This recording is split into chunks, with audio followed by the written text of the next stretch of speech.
Mi esposa me engañó casi toda nuestra relación y no lo vi hasta que fue demasiado tarde. El humo denso del café colombiano se pegaba a las paredes de nuestra pequeña cocina en Bogotá. Yo, Julián, un tipo de 40 años, un poco lento para las señales de la vida, me sentía el hombre más afortunado del mundo. Era 2018. Había conocido a Lorena, 3 años menor, una mujer que parecía hecha de la dulzura de la panela. En 2019, apenas un año después, me di cuenta de la primera señal, aunque mi estupidez me hizo enterrarla viva. Ella empezó a cambiar de turno en el call center donde trabajábamos. Teníamos un solo carro. Por pura logística, por evitarle el trancón y los buses, yo coordinaba nuestros horarios para entrar y salir juntos. Un día, recuerdo su cara pálida y su mandíbula apretada. Casi me gritó que la estaba asfixiando, que no quería hacer todo conmigo, que necesitaba su espacio. No lo entendí. Yo solo quería hacerle la vida más fácil. Julián, necesito respirar. ¿Entiendes? ¡Respirar! Escupió, con los ojos vidriosos.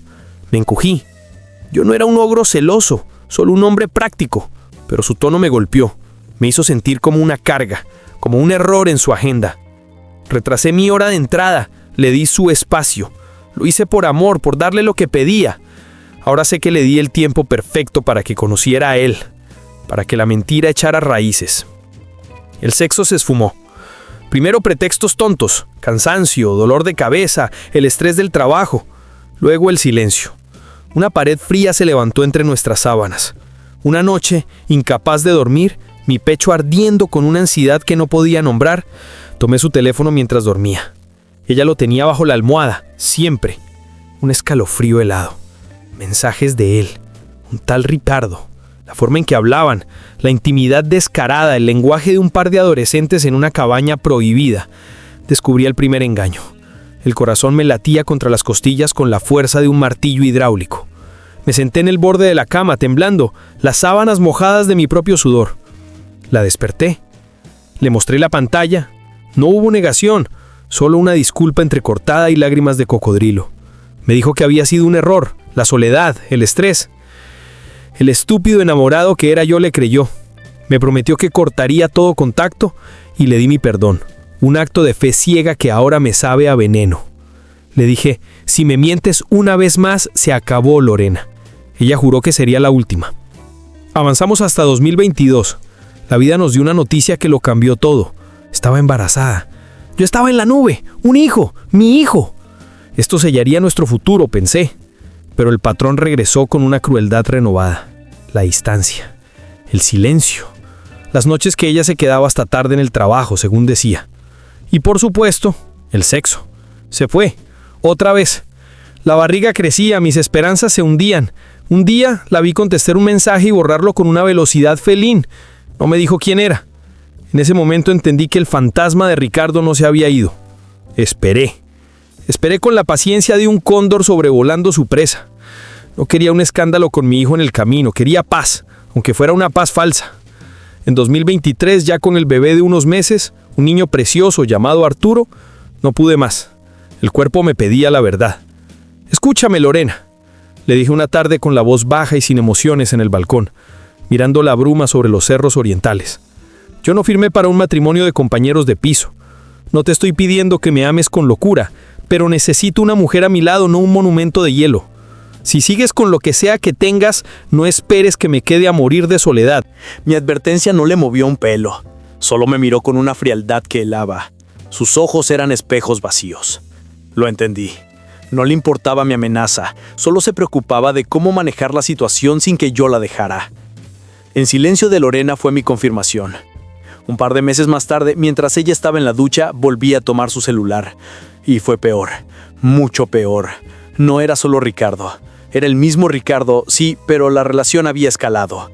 No había sido una aventura de una noche ni un desliz del 2019. Había sido una relación paralela, constante, con la misma persona, durante años. ¡Años!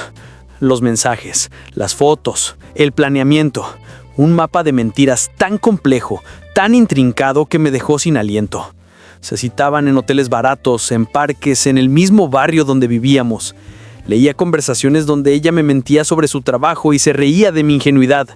El nivel de complot, de cómo le decía a Ricardo que yo era un niño tonto que se creía cualquier cosa. Leí cómo ella me mandaba a mí a un supermercado lejano a comprar un ingrediente que necesitaba urgente solo para tener media hora libre en la casa con él. Las veces que se suponía que estaba en una reunión de trabajo y estaba en realidad con él, a pocas cuadras de mi oficina. El tiempo que le di para que respirara en 2019 no fue para su espacio, sino para el de ellos.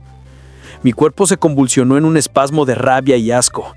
Me levanté de golpe arrojando el teléfono a la cama. El sonido sordo fue un disparo en la noche. Ella salió del baño, envuelta en una toalla, el pelo húmedo. Su sonrisa se borró al ver mi cara. «Julián, ¿qué pasa?», preguntó con una falsa calma.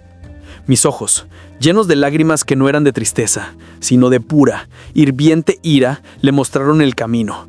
No dije una palabra. Le señalé el teléfono en la cama, la pantalla iluminada con el último mensaje de Ricardo. «Dile a ese pendejo que no te moleste, mi reina». Ella corrió. Intentó tomar el teléfono. Yo fui más rápido. Agarré su muñeca con una fuerza que no sabía qué tenía. Mi voz fue un susurro cortante. «O terminas esto, ahora mismo, frente a mí, o te vas. Agarra tus maletas, Lorena. Ya no hay más excusas». Lorena se derrumbó. No por arrepentimiento, sino por miedo a perder su estabilidad. Lloró, gritó, me rogó. Me juró que lo bloquearía, que lo olvidaría. Lo hizo frente a mí. Me mostró cómo bloqueaba a Ricardo en todas partes. Era una actuación digna de una telenovela. Yo no estaba convencido. Solo estaba agotado. Necesitaba un respiro, un segundo de silencio. Y por un tiempo, hubo silencio. Me concentré en Arturo, nuestro hijo. La única razón por la que no había pateado la puerta y huido a la Patagonia. Seguí con mi vida como un autómata. Ella intentó acercarse, con gestos forzados. Me traía el café a la cama, me preguntaba por mi día, pero el hielo en mi pecho era más duro que la piedra. Llegó 2025. Presente. Ella se había mudado al sofá, una decisión tácita. No compartíamos la cama, no nos tocábamos. Yo volví a casa después de hacer recados, pero solo después de haber almorzado solo, de haber cenado solo, de haber caminado por los parques de la ciudad mirando a las parejas, sintiéndome como un espectro. Había construido un muro tan alto que ni siquiera las cuerdas de un rescate podrían escalarlo. Una noche, mientras me preparaba un whisky en la cocina, apareció. Estaba furiosa. Me dijo que yo era el culpable de que esto no funcione. «Tú tienes la culpa de que esto no funcione, Julián. No me has perdonado». Me miró con la furia de un volcán a punto de explotar. «He intentado acercarme en 2024. Te he mandado mensajes para tener una cita. Me invitabas a eventos y me ignorabas. Te alejaste». Mi risa fue amarga. Un sonido seco y roto. Vertí el whisky en el vaso y me giré para mirarla. ¿Una cita? ¿Tú y yo? Y después de nuestra cita de amor, me dirías qué día te encontrabas con Ricardo. Mi voz subió. Se volvió un trueno en la quietud del apartamento. ¿Eso es intentar? ¿Mandarme un texto de date night mientras sigues mandándole mensajes a él? Lo que yo esperaba de un verdadero intento era rodar por el suelo pidiendo perdón. Era cortar por completo, públicamente y sin ambigüedades con el otro tipo. No era obligarme a ser el hombre que perdona sin que la traición se haya detenido.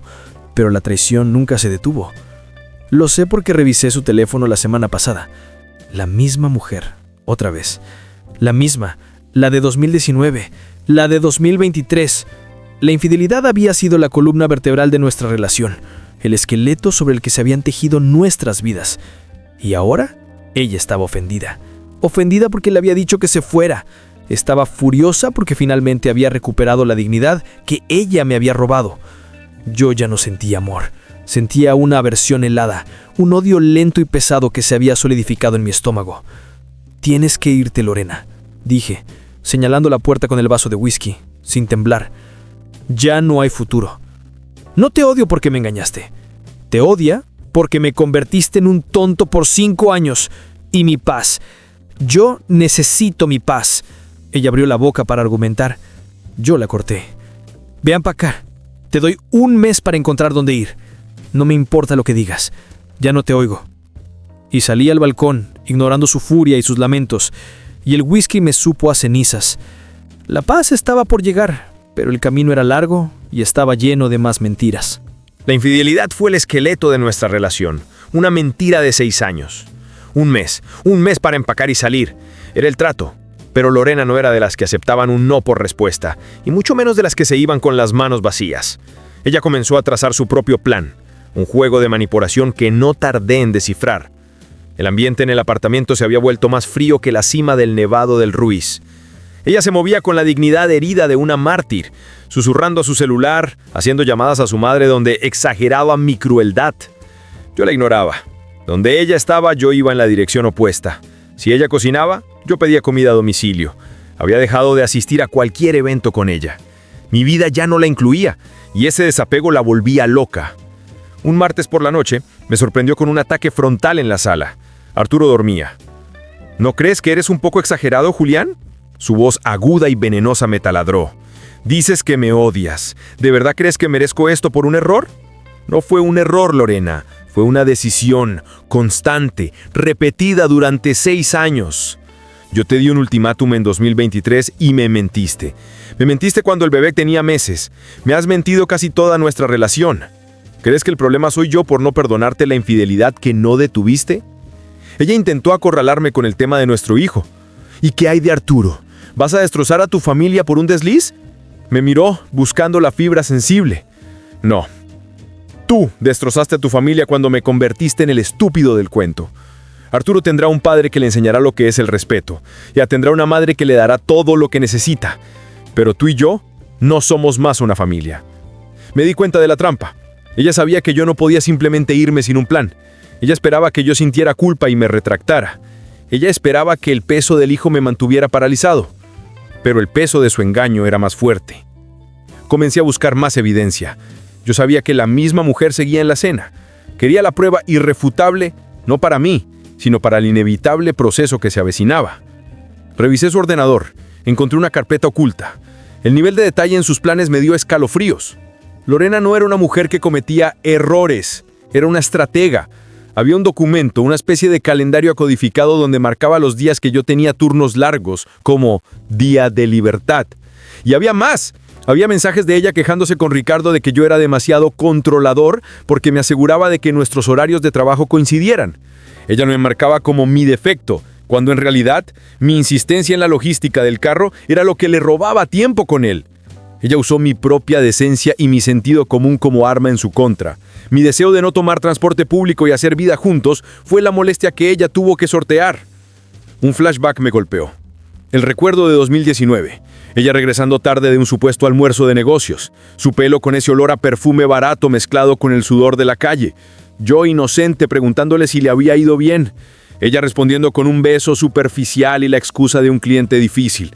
Yo siempre creyendo. La manipulación llegaba a extremos ridículos. Encontré un hilo de mensajes de principios de 2024 justo cuando ella afirma que estaba tratando de acercarse. Ella le estaba contando a Ricardo cómo se reía de mis intentos por tener una cita. Yo le había mandado un mensaje sobre ir a un festival de jazz al parque. Ella ignoró mi mensaje. Y a Ricardo le escribió, ¿jazz? Le escribió, «Jazz, qué aburrido, mejor verte a ti». Mi cuerpo reaccionó. Sentí un ardor detrás de los ojos, no por el llanto, sino por la humillación. Me había pasado un año ignorándola, no porque fuera un mal esposo, sino porque sabía que no había nada que ofrecer. ¿Cómo se supone que voy a salir a cenar contigo y a fingir que me amas, sabiendo que al día siguiente vas a estar planeando cómo meterte en la cama de otro?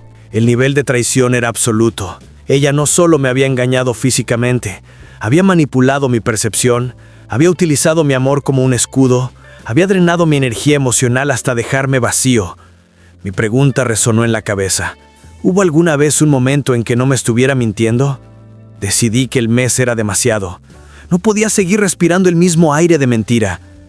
La paz que yo buscaba se había convertido en una necesidad física, una urgencia que no me dejaba dormir. Al día siguiente tomé la iniciativa. Fui al banco y congelé la cuenta compartida. Saqué la mitad de los ahorros y los puse en una cuenta personal. Ella me había obligado a convertirme en una estratega como ella. Tuve que jugar su juego.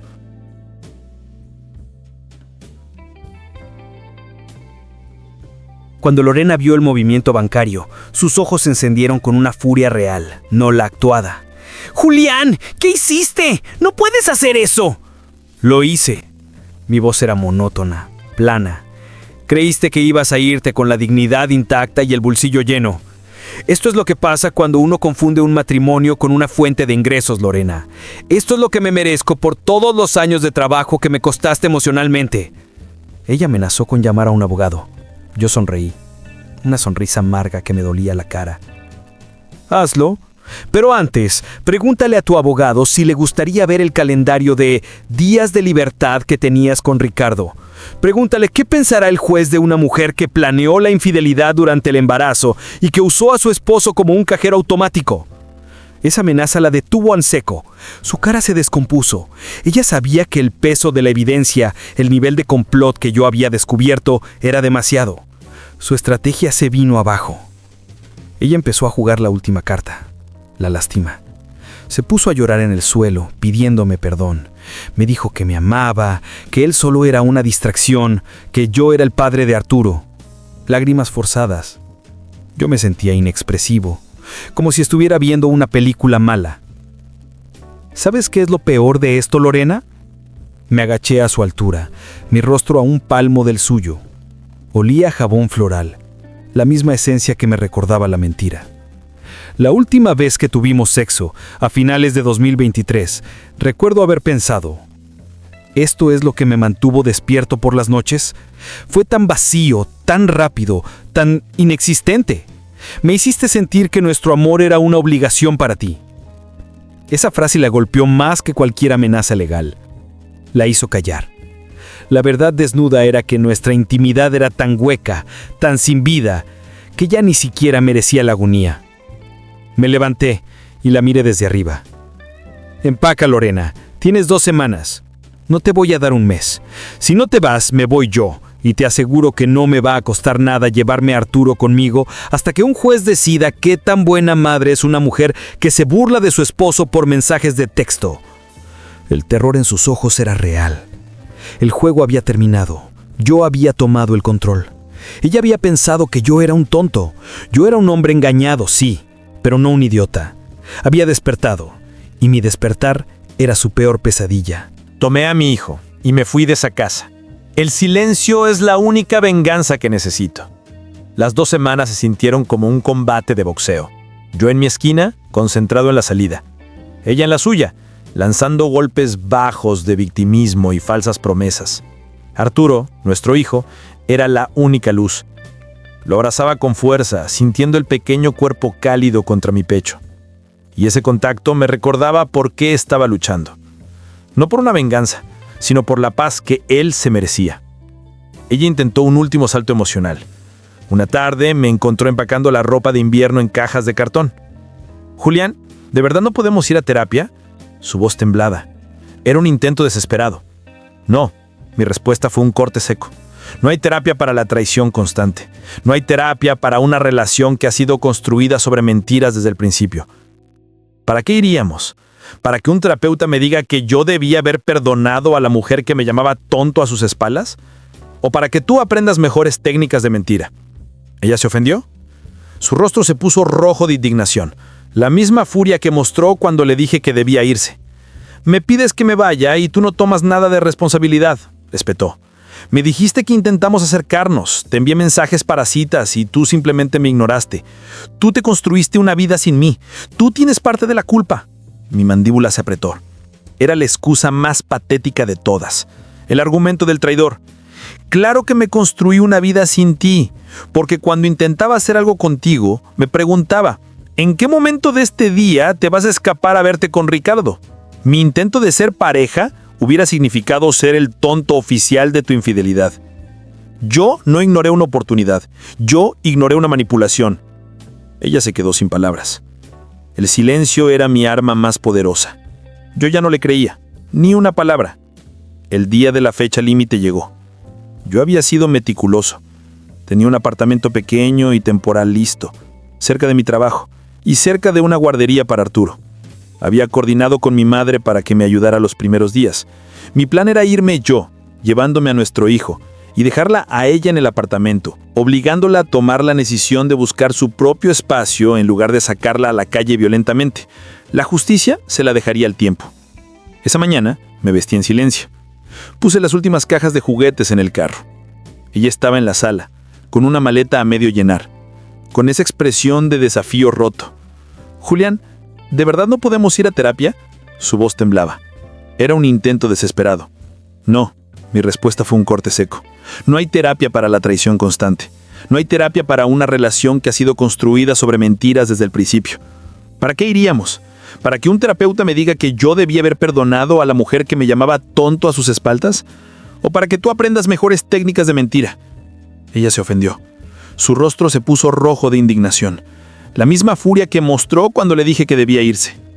Me pides que me vaya y tú no tomas nada de responsabilidad, espetó. Me dijiste que intentamos acercarnos. Te envié mensajes para citas y tú simplemente me ignoraste. Tú te construiste una vida sin mí. Tú tienes parte de la culpa. Mi mandíbula se apretó. Era la excusa más patética de todas. El argumento del traidor. Claro que me construí una vida sin ti. Porque cuando intentaba hacer algo contigo, me preguntaba, ¿en qué momento de este día te vas a escapar a verte con Ricardo? Mi intento de ser pareja hubiera significado ser el tonto oficial de tu infidelidad. Yo no ignoré una oportunidad. Yo ignoré una manipulación. Ella se quedó sin palabras. El silencio era mi arma más poderosa. Yo ya no le creía, ni una palabra. El día de la fecha límite llegó. Yo había sido meticuloso. Tenía un apartamento pequeño y temporal listo, cerca de mi trabajo, y cerca de una guardería para Arturo. Había coordinado con mi madre para que me ayudara los primeros días. Mi plan era irme yo, llevándome a nuestro hijo, y dejarla a ella en el apartamento, obligándola a tomar la decisión de buscar su propio espacio en lugar de sacarla a la calle violentamente. La justicia se la dejaría al tiempo. Esta mañana me vestí en silencio. Puse las últimas cajas de juguetes en el carro. Ella estaba en la sala, con una maleta a medio llenar, con esa expresión de desafío roto. «Julián, me voy a llevar a Arturo», le dije, sin pedir permiso. Era una declaración. «No puedes, es mi hijo también», protestó con la voz quebrada. «Claro que lo es, y lo verás, cuando tú tengas un lugar estable. Yo no voy a dejar a mi hijo en un ambiente donde su madre está planeando citas con otros hombres. Yo te estoy dando la oportunidad de que tomes control de tu vida. Cuando me demuestres que tienes una base, podemos hablar de un esquema de visitas. Hasta entonces, él estará conmigo». Me acerqué a la cuna y levanté a Arturo, que dormía plácidamente. Era tan pequeño, tan puro. Su olor a leche y ternura era el antídoto contra todo el veneno que había respirado en esa casa. Lorena me miró con odio, un odio puro. Era la confirmación final de que ella no odiaba mi partida. Odiaba perder el control y la comodidad. «Esto no ha terminado, Julián», amenazó, con los puños cerrados. «Sí, ha terminado», respondí, abriendo la puerta. No la miré. Mi atención estaba en el niño. Salí del apartamento con mi hijo en brazos, sin mirar atrás. El ascensor bajó lentamente. Sentí como la tensión de 6 años se liberaba de mi cuerpo, nudo a nudo. Era como si finalmente pudiera respirar el aire fresco de la calle, que ya no olía a mentira. Mi coche estaba lleno, pero mi corazón estaba ligero. Conduje por las avenidas de Bogotá, el sol de la mañana filtrándose entre los edificios.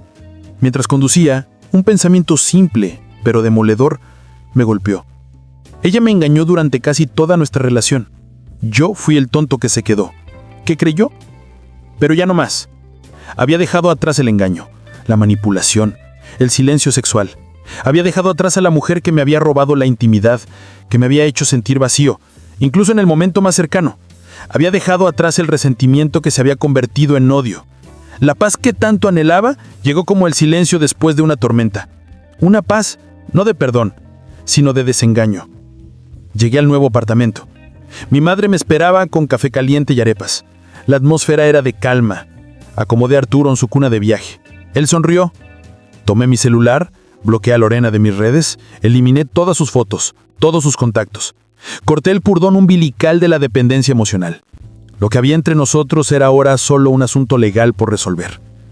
Más tarde, mientras miraba la ciudad desde la ventana, el cansancio me alcanzó. Pero era un cansancio limpio, el de haber peleado una batalla interna y haberla ganado. No necesitaba venganza. Mi venganza era mi dignidad recuperada. Mi venganza era saber que, mientras ella se quedaba sola con sus mentiras y la frustración de haber perdido el control, yo estaba en un apartamento nuevo, con mi hijo dormido a mi lado, finalmente en paz. El hombre engañado había muerto. El padre y el hombre libre habían nacido. Y no había nada más que decir. Solo silencio. El silencio del final.